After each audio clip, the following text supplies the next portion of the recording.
Hello Oracles, Oracle Tim here. Well, we had another green day in the market today. All indices up around 1% or just under. So all in all, not a bad day, but volumes are a little bit lower. Again, leading into the CPI data, and we have seen this all year long. There's just a lot of breath holding going on because it's like everybody's waiting to see what the CPI data is going to bring. Because if the CPI data comes in better than expected, we'll probably see some green in the market. If it comes in worse than expected, we're most likely going to see some red. So again, who wants to take a gamble on that? So you sit on the sidelines and you wait. You see the data, you make a move immediately, and that's how the market's going to work this week. So I have a feeling that Wednesday and Thursday, we're going to see a lot of the same that we saw the last 2 days, whether we end up being green or red. Either way, I think it's going to be relatively flat going into this, and we'll see what happens on Friday. So what I'm going to do for you guys today, and I know a lot of you have liked me doing it in the past, is I'm going to give you guys a lot of different dates that you can look forward to over the rest of the year when it comes to inflation with the CPI data. I'm going to give you guys the dates for the FOMC meetings so you'll know when interest rates could be going up, GDP data dates that we're going to be getting, and then of course election day. So a bunch of the very major dates that we can see for the markets over the rest of the year. And now as we get closer to every one of these dates, I will do a video and share with you guys what the estimates and expectations are for all of this information. But for right now, at least I can give you guys the dates. You can put it down on your calendars. So this way, as we get closer, you'll know what to expect and kind of get a little better understanding as to why the market may be trading the way it's trading. For instance, if you didn't know that CPI data was going on Friday, you might be like, well, why is the market so flat and dead the last 2 days? Well, now you know the CPI data is coming out on Friday. People are holding their breath. This is why. So again, I'll give you all the dates right now. So first we're going to have a CPI.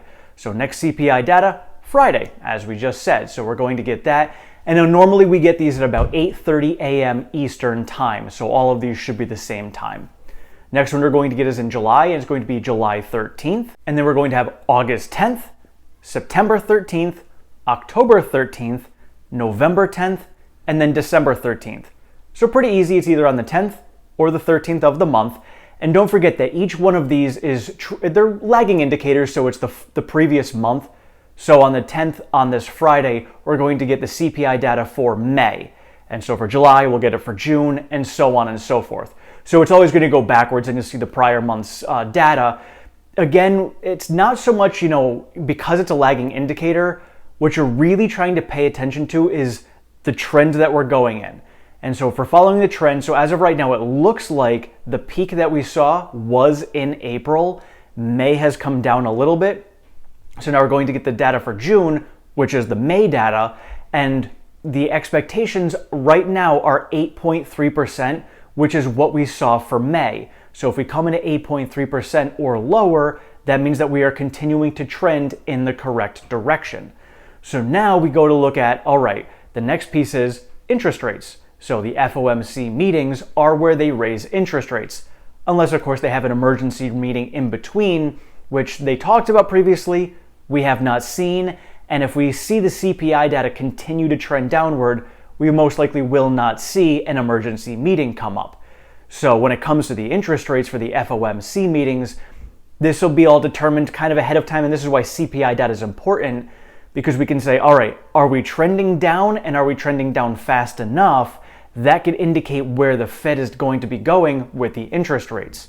So on the 15th, which is the next one that we're going to be getting, we're expecting a 50 basis point hike. Now, when it comes to July, we're kind of up in the air. So the dates that we have for the next CPI data meetings, we've got June 14th and 15th. And the second day is always the day that they actually have Jerome Powell comes out. He gives his whole entire spiel, gives us all the information that they had. So the second day of all of these dates are the important ones, but the meeting is a 2-day meeting. So the next one is June 14th and 15th. The next one will be in July on July 26th and 27th. After that, we're looking at September 20th and 21st. And then the next one's going to be November 1st and 2nd. And the last one for the year is going to be December 13th and 14th. So now there's a few of these that are also starred, and the ones in June, September, and December, those are the ones where we're going to get a summary of the economic projections for the rest of the year as well. So those are also important because that's going to give us an indicator as to where the Fed thinks that the economy is going based upon all the information and data that they have. And so now when it comes to a potential recession, this is where we pay attention to the GDP. So a technical recession is when you have 2 quarters of negative GDP. Q1, we have already seen negative GDP. So the next time we get GDP data is going to be on July 28th. So this is going to give us an indication as to have we actually hit a recession. So if on that day we show that we are at negative GDP again, we are technically in a recession. There's a lot of different levels of recessions. So, like you say, a 2-quarter one, if that's all it is, could just be a paper recession because it's not really felt by anybody. It happened, we move on. It's how we progress after that. Well, that will determine, is this going to be a deeper recession? Is it going to be a bad recession that's going to affect everyone? Usually the longer a recession goes, the worse it's going to be for everyone. Usually the people of lower income are hit first with this.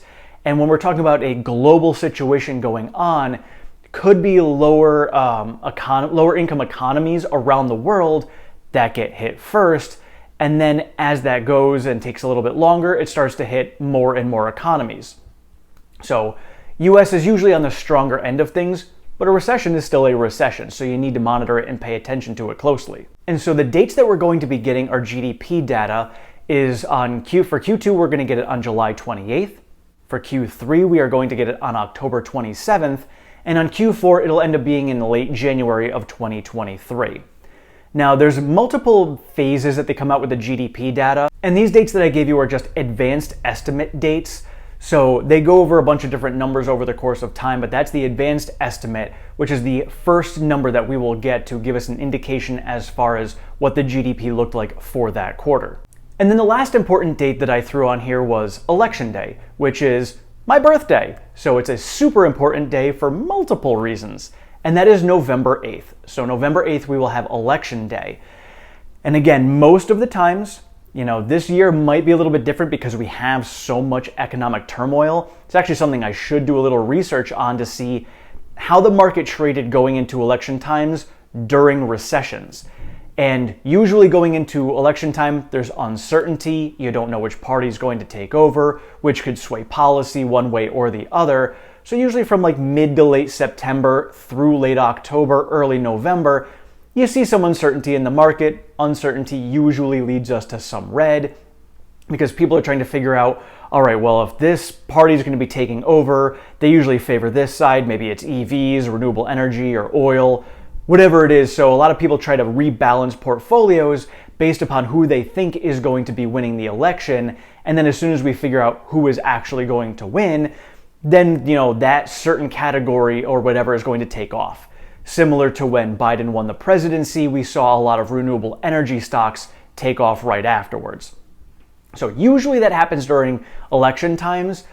But again, going back to times where there's recessions, we already have a lot of uncertainties. So does an election time make it worse?